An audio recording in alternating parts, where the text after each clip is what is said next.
Welcome to EquivisionAli. I'm hoping to begin sharing some exciting educational equestrian content with you guys and just creating a great community here on YouTube.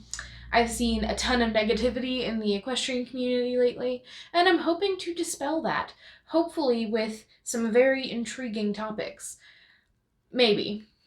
So, my goal is to not only intersperse my riding life and create some fun videos, but to also do some educational videos on the tons of studies that are out there done on equine related topics that are kind of put out in forms that are really hard to understand for most people.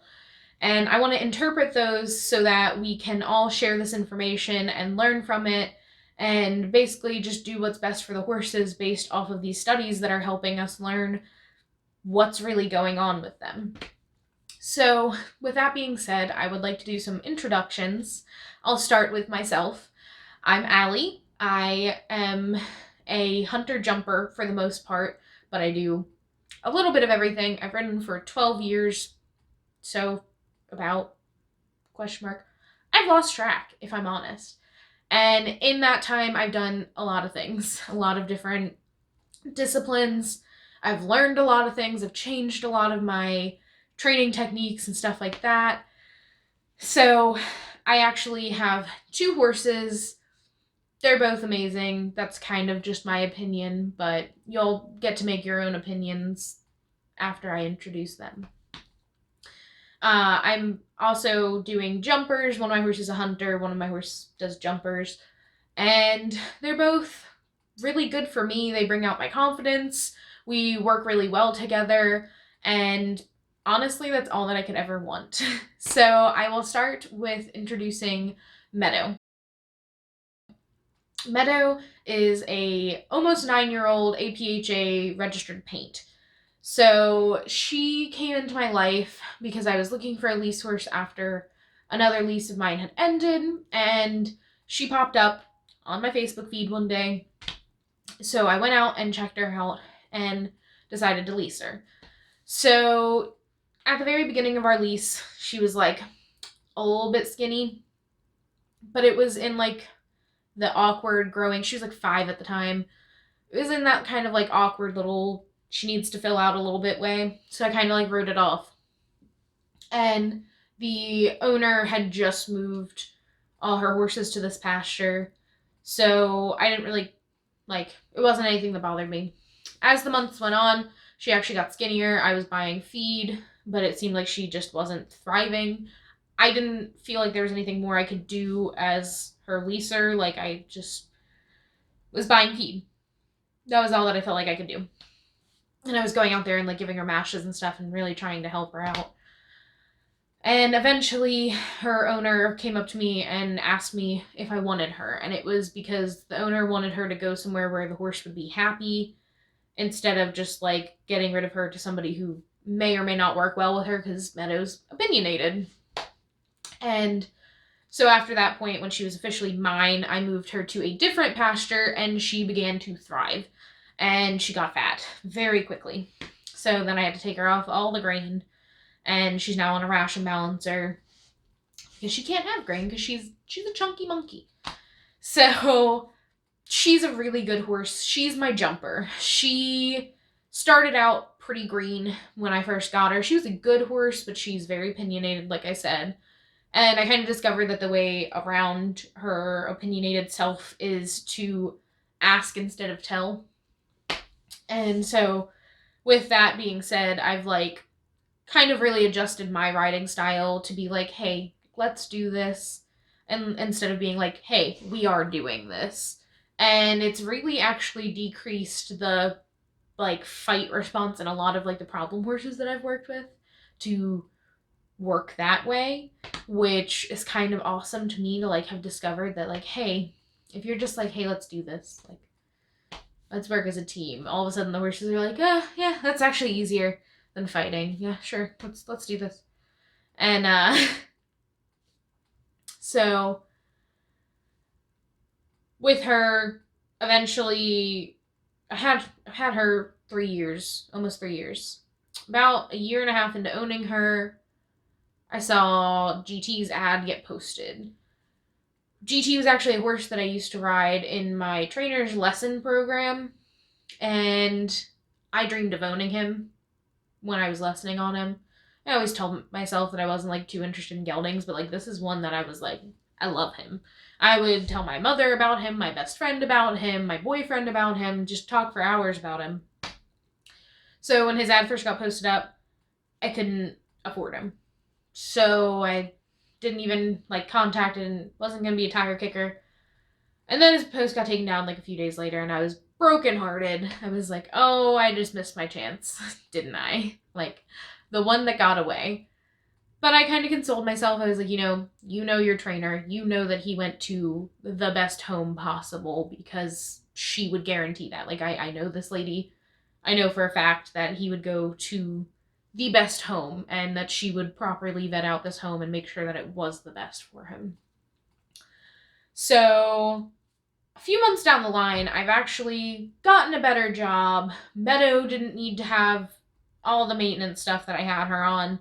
Because, like I said, she wasn't in the best of shape when I got her, so there was a lot that I had to fix, and that was taking up a lot of my resources.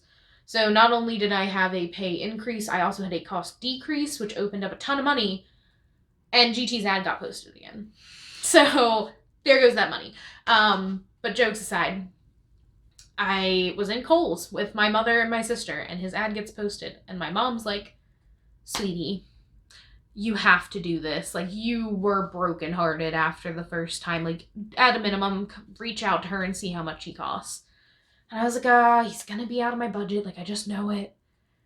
So, talked to my boyfriend to make sure, because we were actually talking about getting him a horse, because his lease horse had passed away from old age. And so I like reached out to him, and he was like, it doesn't hurt to ask. He was like, I think the horse is gonna be out of our price range, but ask.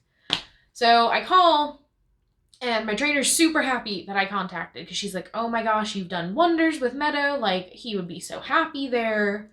She's telling me all this information about his care, and I didn't get a chance really to ask his price until the very end. So like we were talking about the feed that he gets, and like if he's barefoot or shod and all this kind of stuff, like asking all the care questions. And then at the end I'm like, so how much is he? And she was like, oh, for you, nothing. And I was like, what? Huh? Really? What's the catch? But like she had already told me previously, like earlier on in that conversation, that he had behavioral issues, which those don't really bother me. I've kind of been the guinea pig for the bad horses all my life with all three trainers that I've had. So that really wasn't any concern to me. And so I set up a time to go see him. She wanted to make sure that I wasn't like not prepared to handle his behavioral issues. And my boyfriend and I go out there and I work him, and she's happy, and she's over here like, okay, so when can I bring him over? And I was just like, oh, okay. And so like I pulled Dylan aside, and I was like, Dylan's my boyfriend. Sorry. I pulled him aside, and I was like, can we afford this? Like, let's make sure that I'm not making a rash decision here, because I want this horse so badly. And sure enough, we could afford him. So we set up a day for him to come over, and she brings him over, and he settled into the pasture fantastically. And our first few rides were actually perfect. Like, I had seen his bad side, like when I was working with him that day that we went to go visit. So I knew that it was there. I wasn't fooled into thinking that he was like completely gone. But the first few times that we worked him, he was perfect. And then it started to come out that he was actually extremely buddy sour. So I kind of think that was like his issue, was the buddy sourness. So I worked him past that, and he became perfect. I actually had to change his bit because I realized that he was really unhappy with the instability of his first bit, which was a French Link D-ring snaffle. He's now ridden in a, I don't remember the name of it. I won it in a giveaway. I picked it out. Pinchless Pelham. FG Clinician Pinchless Pelham. I think that's what it is. I wanted the Pelham for that extra little bit of leverage, because he can tend to kind of like steam train a little bit, and we worked on it with poles and different kind of work, and we just kind of kept coming into, like, we would go back to basics, we'd do everything right, and we'd get back up to that point, and he would still kind of, like, it wasn't like he was getting fast, it was almost like his stride was lengthening a lot. So having that secondary rein just to give him a tiny tap with the leverage part of the bit brought him back to me. And so that's why I wanted a Pelham instead of like a Kimberwick or anything that had constant leverage. I wanted something that had the snaffle rein so that I could ride him on the snaffle 99.9% of the time. And then that 0.01% that I needed it, I could just tap it a little bit. I've ridden in Pelhams for a really long time, so it's kind of what I was most comfortable with too, and that's why I tried it out with him, and it ended up working out really well. I don't think I mentioned it. Meadow is actually bitless. She's ridden in a side pole. She started with me in a bit, and then I took her to a hackamore, and then from the hackamore we went to a side pole. My end goal with GT is to work him back to a snaffle, but for now, for training, working with him, doing what he's comfortable with, he likes the Pelham. So right now, we actually just moved to a new barn, and that's why instead of doing the introductions out with the horses, I'm doing them here in this room. I know it's not as visually appealing. I'm going to insert pictures, I hope, if I am smart enough to figure that out. But I wanted to refilm this because originally it was filmed at the old place, and I thought that would be very confusing to be like, hi, hello, yes, this is our home. And then the next video is in a completely different place.